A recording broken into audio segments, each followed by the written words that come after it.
Hi students, so this video is going to give you the final finishing touches that you need to do to your artwork in order for the laser cutter to properly interpret it as a cut operation. So we talked earlier in classes about how the color of the line is what gives the laser cutter software the info it needs to do what it needs to do.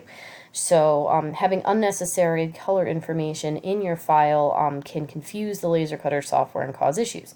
So one example of how you can get weirdness is if you leave your guides in place, because those guides are that bright cyan color. So once you have completely finished everything the way you want it to look, good thing to do is to get rid of your guides. And in order to do that, you click your guides, you drag them, and you kind of quickly, I just failed, click and kind of drag them off the screen and they sort of disappear.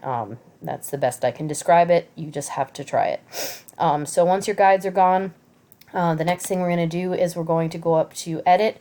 We're going to go to Color Settings, and this is a quirky setting that the manufacturer of our laser cutter asks us to do because we're running Creative Cloud and their software has not caught up yet.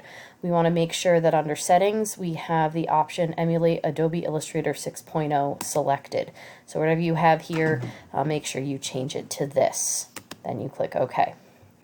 Alright, so next thing we're going to do is we are going to select all of the line art in our image, and so we're going to click and drag outside and draw a box around it and just make sure we get everything highlighted. And we can see that we have our star and our path are highlighted.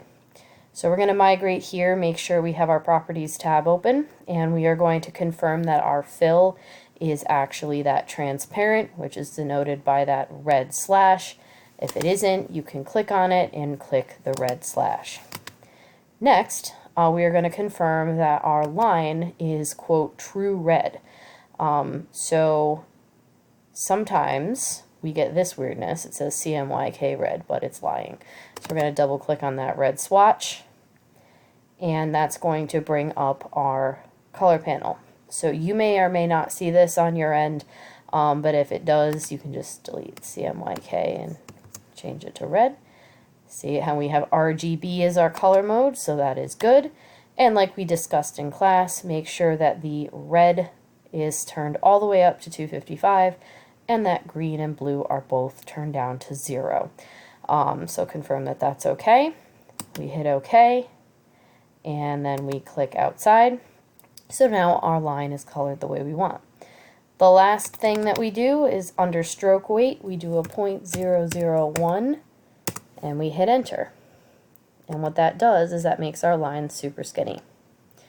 And that is it. We are ready to save our file and put it in Google Classroom, and then we will download it to the laser cutter PC and do our cut on our material.